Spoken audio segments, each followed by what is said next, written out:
Je viens de comprendre. Je voudrais downgrader. Ah bah oui, si t'as le 1080. Oui, en fait, dans ma tête, j'étais là, je fais, mais 1080, c'est pas déjà le max. Bah écoute, non, je ne sais pas comment tu peux downgrader du coup. Désolée.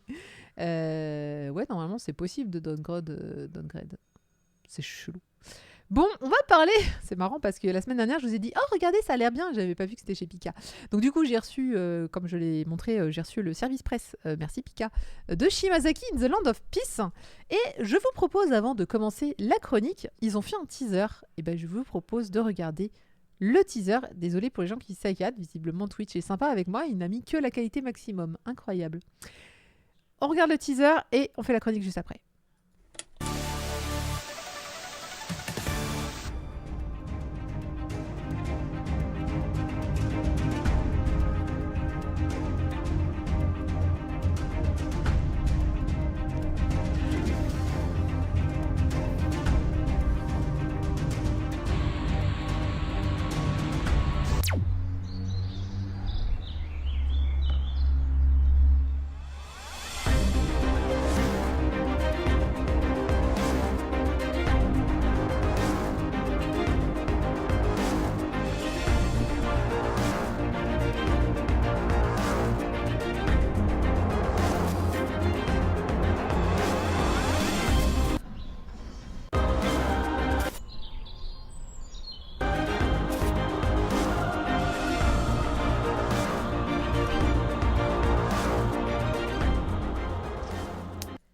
Et voilà pour le trailer, que je trouve très chouette d'ailleurs, mais bien dans l'ambiance. Puis ça me permet de vous montrer des. Enfin, ça vous permet de voir des planches sans que j'ai à les montrer à l'écran de façon un peu bizarre. C'est un titre donc de Takeshi Seshimo et de Goten Hamada pour le scénario. Takeshi Seshimo au dessin. C'est une série qui est toujours en cours, qui fait 10 tomes au Japon. Rassurez-vous, donc dans le dossier de presse, il y a une interview des auteurs qui précisent qu'ils ont déjà prévu la fin et que l'éditeur est déjà au courant. Donc, sans savoir non plus combien de tomes ça va faire, c'est le genre d'annonce qui te fait comprendre que ça va pas être non plus une série dithyrambique. C'est sorti chez Pika, donc le 17 septembre, ça vaut 7,70 €. Et donc, comme vous l'avez compris, on va parler finalement de... alors, moi, j'y vois un parallèle extrêmement fort avec notamment des groupuscules comme les talibans, comme... alors, j'ai perdu le nom, mais bon, on va rester sur les talibans parce que c'est les seuls que j'ai en tête. L'autre groupuscule qui recrute des gens, mais après vous pouvez prendre aussi dans certains pays d'Afrique, on parle de tous les groupuscules violents qui vont recruter des enfants. Il y en avait aussi en Amérique du Sud. Bref, il y en a beaucoup aujourd'hui. Alors, c'est marrant parce que ceux auxquels je pense en fait ont disparu ces dernières années, donc il en reste encore moins, mais il en reste toujours. Ce sont des groupuscules violents qui, du coup, sous couvert d'une idéologie, soit religieuse, soit diverses et variées. Là, on va parler donc de la Ligue de libération économique, l'EL, L-E-L, qui ne sont pas forcément attachés à un pays. Ils agissent dans des pays, mais ils ne sont pas forcément affiliés à un pays, et ils vont tout simplement recruter en masse, soit par idéologie, comme je disais, notamment la religion, on le voit aujourd'hui dans notre monde, recruter au nom de la religion pour faire des violences, pour étendre des territoires, etc. Ou bien, bah là par exemple, on parle de, c'est un peu drôle, on parle de la libération économique. Donc c'est des gens qui, on le voit dans les discours du manga, promettent un monde meilleur, plus égalitaire, la liberté pour tous, etc. Et donc c'est ce que le début de l'histoire, c'est que ce groupuscule donc enlève des gens pour en faire soit des otages, soit des soldats. Et donc ils ont détourné un avion qui partait du Japon pour la France d'ailleurs, il me semble. Et cet avion, ils vont le détourner, ils vont le faire atterrir en Moyen-Orient, et ils vont prendre en otage l'ensemble des passagers. Et l'ensemble des passagers vont devenir en fait soit, comme je le disais, soit des otages et donc vont mourir, soit vont être, notamment les plus jeunes, vont être embrigadés dans ce groupuscule, formés aux armes, et puis vont être servis comme soldats enfants ou soldats tout court quand ils vont grandir. Donc c'est vraiment de ça que parle ce manga. Et donc, comme le disait le trailer, 30 ans plus tard, donc il y a un passager, c'est un enfant, je ne sais plus quel âge il a, mais il a entre 7 et 8 ans, donc c'est Shimazaki. Et lui, pendant 30 ans, il va donc être élevé par ce groupuscule. dans la violence, dans les armes à feu, dans l'assassinat, et il va et en fait on le retrouve 30 ans plus tard, de retour au Japon. Il a réussi à s'enfuir en fait, et il essaye de vivre une vie à peu près normale. D'ailleurs, il va être assistant d'un mangaka, ce qui est assez comique, parce il va essayer de dessiner. Salut Astra. Alors, le manga pourrait être la vie tranquille de ce monsieur. C'est-à-dire que c'est sa vie du quotidien, c'est un peu son... alors déjà, ses traumatismes. Parfois, il voit une petite fille dans la rue qui est en train de promener son chien, et comme on le voit dans le trailer, il revoit cette petite fille qu'on imagine voilée donc, en Moyen-Orient, avec un œil en moins qui a été touché. Tu comprends qu'il a des traumas d'avoir grandi dans la violence et dans la guerre, très clairement. Il est donc assistant mangaka, et il est mignon parce que du coup voilà, il fait ses petits dessins lui-même, il essaie vraiment et d'ailleurs c'est pour ça que le sous-titre c'est Shingo Shimazaki in the Land of Peace, dans le pays de la paix. En fait, c'est une référence à la dernière page du manga quasi. Je vous rassure, c'est pas un spoiler.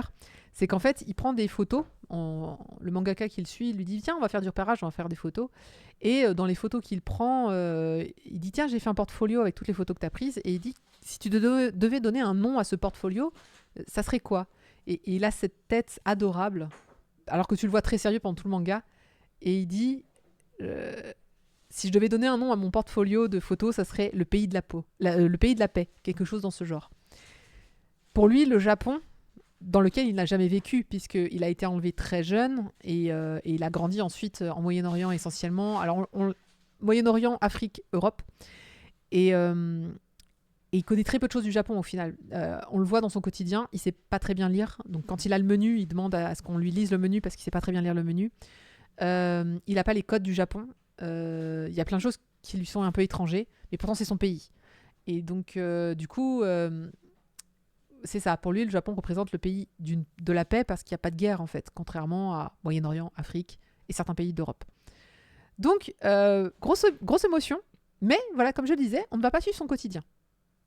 On aurait pu s'arrêter là, mais en fait, le manga, déjà, un peu la violence s'appelle la violence, c'est-à-dire qu'il va tout de suite repérer déjà il a gardé déjà tous ses réflexes d'assassin, ça c'est très clair. Donc du coup, faut pas l'emmerder dans la rue. Ce qui va se passer, il va se faire repérer un petit peu. Le groupuscule, donc l'EL, qui le poursuivait, dans lequel il était, est au Japon et est à la recherche justement des personnes qui ont quitté le groupuscule pour les tuer. Puisque quand tu quittes, c'est un peu comme la mafia, hein, si tu quittes, en fait, tu peux jamais quitter. C'est pas possible. C'est soit tu meurs, soit tu continues. Et donc du coup, il se pensait à l'abri, sauf que dès le premier tome, il va être c'est comme une secte, exactement. Il va être un peu rattrapé, enfin même beaucoup rattrapé par ce groupuscule qui le cherche, et donc des assassins sont à sa poursuite. Donc ça, c'est un des axes de violence qu'il y a dans ce manga. D'ailleurs, je vous le dis tout de suite, hein, c'est pas tout tranquille, hein. Il y a beaucoup de combats. Enfin, il y a des combats, il y a des meurtres, il y a du sang, il y a des images un peu dures de guerre. Donc, on n'est pas sur un manga hyper paisible. C'est pas Umibozu dans Mammouth dans City Hunter parce que finalement, c'est la même histoire, hein. C'est la même histoire que Nicky Larson. C'est un enfant qui a été élevé par des combattants, qui a vécu toute sa vie dans le combat et qui revient au Japon. Et au Japon, je vais ouvrir un café en fait. Tu vois, c'est un peu ça le truc. Donc, sauf que City Hunter, c'est sur le côté humour. Alors que là, c'est un côté très réaliste et qui en plus, je trouve qu'avec ce qui se passe dans notre monde aujourd'hui, avec toutes les guerres qu'on a et qui sont à nos portes et dont la voix et les images n'ont jamais été aussi fortes que celles d'aujourd'hui, je trouve que ce manga, il fait un écho vraiment particulier. Et qui est évidemment un peu trop réaliste personnellement. Je l'ai trouvé... je l'ai trouvé super, bien sûr. En plus, c'est des thématiques que j'apprécie énormément. Je trouve que c'est une réalité, en fait, qui est assez atroce de se dire dans ton pays, à toi, c'est la paix et tout va bien. Et en fait, dans le pays juste à côté, des enfants sont en train de mourir, sont en train d'être embrigadés. On les oblige à tirer sur à manier les armes à feu, quoi. C'est de la chair à canon. Donc, je trouvais que... Merci Orange. Je trouvais que... je trouve que c'est un manga qui est une très bonne piqûre de rappel, qu'on devrait, malgré la dureté, tous lire, parce que c'est une réalité d'aujourd'hui. On parle du Congo, on parle évidemment de la Palestine, on parle de l'Ukraine ou la Russie, mais aussi d'autres en Asie. C'est vraiment un sujet, bien, alors, tout le Moyen-Orient, là je pense qu'on peut, l'Afghanistan, l'Irak, l'Iran, aujourd'hui sont encore empoisonnés. Alors ça m'embête parce que depuis tout à l'heure, je cherche le nom, si vous l'avez, n'hésitez pas à le mettre. Je cherche le groupuscule qui font le djihad, mais j'arrive pas à le voir, mais c'est pas grave, vous avez, je pense, tous compris de qui je parlais. Donc voilà un petit peu. Je vais juste lire. Donc avec le service presse, on avait une interview où je disais que malheureusement je ne l'avais pas vraiment lu. Hein? Non, le Hezbollah c'est différent, c'est l'Iran. Et puis alors oui, c'est un groupuscule qui a ses propres, qui ne appartient pas au gouvernement iranien et qui avait ses propres. Alors là, ils se sont fait massacrer dernièrement. Mais oui, entre autres, le Hezbollah faisait partie des groupuscules qui n'étaient pas tout à fait légales, on va dire ça comme ça. Bon, ça me fait plaisir, c'est que les auteurs sont plus vieux que moi. Donc en fait, je suis étonnée parce que pour moi, c'était un peu leur... C'est la première fois que j'entends parler de ces auteurs-là. Mais Goten Hamada, donc du coup, qui est le scénariste, est né en 76. Donc du coup, c'est une personne qui a quand même bientôt 50 ans. Donc j'étais impressionnée. Ok, en fait, il a commencé à publier des mangas sur les réseaux sociaux à partir de 2009 et commence à démarcher les éditeurs en 2021. Et l'année suivante, il fait ses débuts en tant que scénariste sur Shimazaki in the Land of Peace. Ok, ça c'est marrant parce que... Enfin, commencer à quasiment plus de 40 ans à faire du manga au Japon, je pensais pas vraiment que c'était pas réaliste, mais c'est vrai qu'on a tellement l'habitude de voir des jeunes en fait, ou assistants d'eux qui ont été très longtemps assistants, mais effectivement un petit peu moins. Takeshi Seshimo, donc Seshimo, je vais y arriver, qui est du coup le dessinateur, lui est né en 83, donc pareil, hein, il a mon âge. Autant vous dire qu'il n'est pas tout jeune non plus. Il a sorti en 2017 une série courte, un manga sur le baseball. Et effectivement, en février 2021, il commence sa série Invincible, achevée en 5 volumes, un manga sur le rugby professionnel. En fait, j'ai l'impression qu'il a fait beaucoup de mangas sportifs.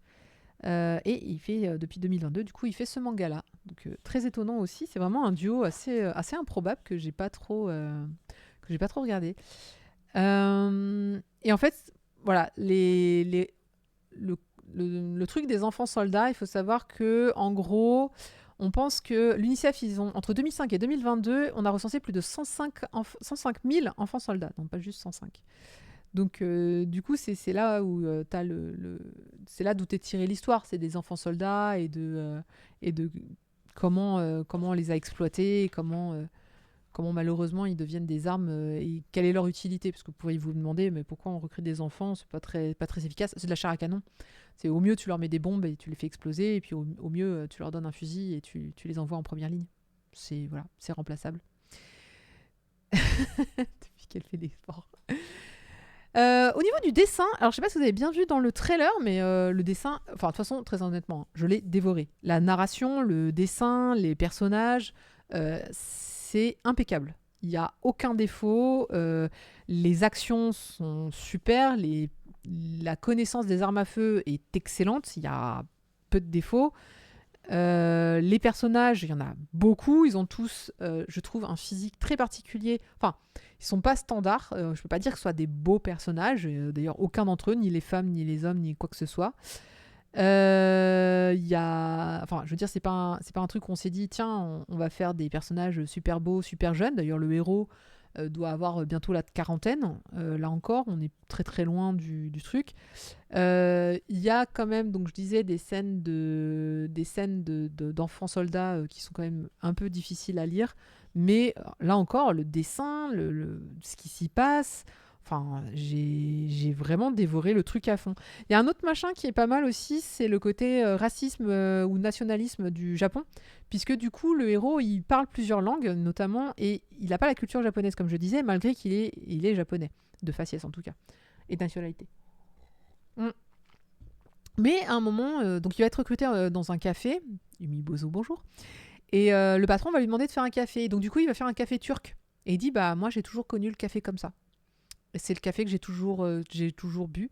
Et en gros, il va se faire connaître un peu on va dire des étrangers qui vivent au Japon et qui vont remarquer qu'il fait la cuisine comme eux. Il fait, mais c'est comme mon pays, c'est trop bien et tout ça. Et donc, je trouve que dans le premier tome, il lui arrive une certaine reconnaissance, notamment de savoir parler beaucoup de langues étrangères, de savoir faire de la cuisine étrangère et ça va alors qu'il est japonais. Et ça, c'est un truc, si vous êtes déjà allé au Japon, le Japon, c'est un pays évidemment incroyable, merveilleux, qu'on aime tous beaucoup, mais c'est un pays nationaliste. C'est un pays qui a fait le choix d'avoir une profonde fierté nationale. Et de cette fierté nationale en tire forcément un rejet de l'étranger. Et donc, du coup, sauf évidemment certaines excellences, par exemple l'excellence à la française, ça, ils sont très fans. Mais ils vont rejeter l'étranger de toute manière. Donc, ils ont un a priori sur les étrangers quand même très forte, ça, faut se le dire. Oui, ils sont très gentils, ils sont très polis, ce que vous voulez, parce que vous êtes touriste. Si vous commencez à vous installer, si vous commencez à avoir vraiment à apporter de la culture étrangère, le regard est quand même très haut. Hein, et trouver des Japonais qui sont ouverts d'esprit sur ce sujet-là, c'est pas si courant que ça. La tendance est plutôt à l'inverse. Et donc, du coup, ce manga en parle aussi un petit peu. Il parle aussi un petit peu de cette xénophobie, finalement, voire racisme, hein, parfois, qu'il y a au Japon. Donc, plein de bonnes choses, je trouve, dans ce manga. Il est impeccable. C'est un 10 sur 10, un 20 sur 20, ce que vous voulez. Je suivrai la suite avec une très grande attention. Et je le répète, je trouve qu'avec l'actualité qu'on a en ce moment de guerre, il est important de parler des enfants soldats. C'est un sujet qui est vraiment important et que tout le monde devrait savoir et connaître, qui date pas d'hier, hein, mine de rien, mais qu'on a tendance à oublier. On a tendance à oublier ce qu'on fait des enfants en temps de guerre, même si, encore une fois, je crois que l'actualité, si vous faites un petit peu attention aux images, nous le rappelle en ce moment très douloureusement, je trouve. Donc voilà, je m'excuse encore une fois de ne pas avoir eu le temps de lire l'intégralité l'intégralité de l'interview qui m'était proposée. Mais par exemple, je cherchais où était la référence du groupe LEL du manga. Coucou Rota. Et il y a une question qui porte là-dessus qui dit: la série suit l'histoire d'anciens agents du LEL, l'organisation terroriste d'extrême gauche. Vous êtes-vous inspiré de l'armée rouge japonaise ou Nihon Seikun, dont les revendications sont très similaires à celles du LEL? Alors effectivement, le Japon a connu ses propres groupuscules violents. Nous aussi, on en a eu en France. Hein. L'Irlande en a eu, par exemple. Si vous faites un tout petit peu attention à l'histoire des pays, des groupuscules violents, souvent avec une idéologie. Bon, non, il y a eu plein de sujets. Il y a eu plein de sujets d'idéologie, comme je disais, religion. Les Irlandais c'était anti-anglais. Il y a eu plein de raisons d'avoir des groupuscules violents. Et donc, ils répondent, cette série s'inspire des mouvements étudiants et citoyens internationaux des années 60-70. Ceci était fragmenté entre étudiants, citoyens et diverses strates sociales, mais l'idée de l'organisation fictive, l'EL, repose sur une question: et s'il avait existé un groupe ou un individu capable de faire le lien entre tous? Dans la série, le LEL valorise la rationalité et rejette les inégalités économiques et les modèles d'exploitation. Elle est également dépeinte comme une organisation ayant une grande influence sur l'aide humanitaire et le développement des ressources humaines à l'échelle mondiale. Rien qu'avec cette base, je pense qu'on perçoit bien la dimension satirique et critique de cette œuvre. Pour moi, le rôle de la création artistique consiste à repenser le monde avec des « et si ». Alors effectivement, j'en ai pas beaucoup parlé, mais parce que je trouve que LEL est décrit un tout petit peu au début. Et c'est vrai que... Quand j'ai dit le nom qui me faisait rire, c'est que c'est la Ligue économique, effectivement. Et il a raison, c'est dépeint au début. En fait, c'est bizarre de dire que c'est des gens qui disent on veut la liberté économique et arrêter En fait, oui, c'est pour ça qu'ils disent que c'est d'extrême gauche. Ils ont des valeurs humanitaires, ils veulent l'égalité sociale. Bon, on peut s'arrêter là, juste l'égalité sociale, c'est déjà pas mal. Et économique. Et d'un autre côté, ils tuent des gens, recrutent des enfants, etc. Donc, mais tout extrême est violent. Alors, je disais... Et merci, on lit Calista. L'actualité, c'est plus les enfants civils qui se font massacrer que les enfants soldats. Alors, ça dépend quelle actualité tu parles. Si tu regardes, par exemple, en Afrique, l'Afrique est très, très, très marquée par les enfants de soldats. Alors, je parle de l'Afrique, le continent, mais je parle surtout du Congo. Mais il y a d'autres pays, et je voulais pas tous les citer, parce que je les ai pas tous en tête aussi. Mais en Afrique, l'enfant soldat est quelque chose de très, très fort dans l'actualité aujourd'hui. Maintenant, effectivement, sur les enfants massacrés, on est d'accord qu'en Palestine, actuellement, c'est exactement ce qui est en train de se passer. Et donc, j'en parle souvent parce que moi j'ai une philosophie, alors c'est toute personnelle, mais que malheureusement les choses ne peuvent pas avancer sans violence. Dans tout combat social, il faut une.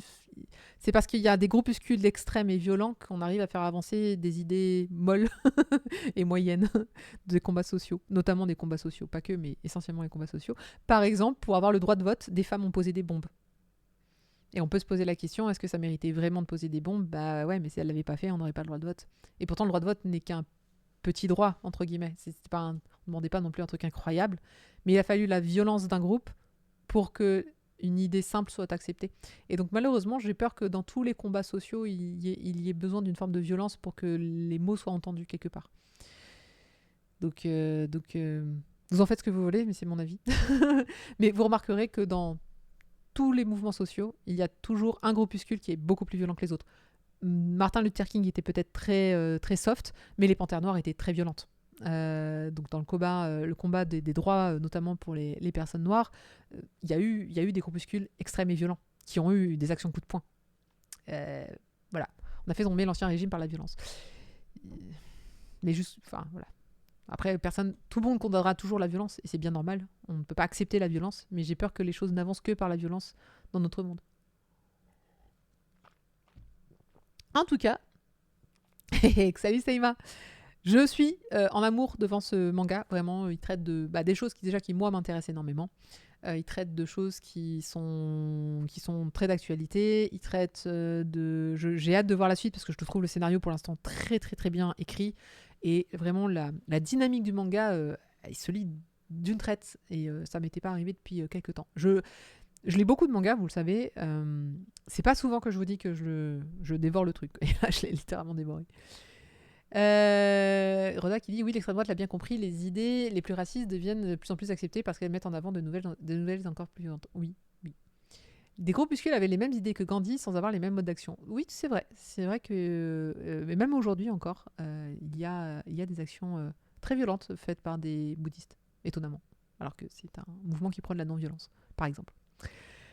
Voilà un peu pour ce manga que j'espère vraiment de tout cœur que... Alors, comme je le disais, il est un peu violent, donc il faut... Enfin, il est un peu violent. Il y a de la violence psychologique, dessinée, tout ce que vous voulez. Donc, évidemment, je le recommande à fond si vous aimez ce genre de lecture. Sinon, je vous dirais à acheter en connaissance de cause donc, de ces sujets-là. Le prochain tome, ce sera le 3 décembre, traduction de Jamel Rabahi et le lettrage de Olivier Marcel. Merci encore à Pika Édition pour le service presse. Ça m'a permis d'avoir l'interview que je m'excuse encore de ne pas avoir entièrement lu, mais je vous en dirai un petit peu plus la prochaine fois dans le prochain stream. J'essaierai de vous en passer quelques messages. On va passer à la suite qui est très différente.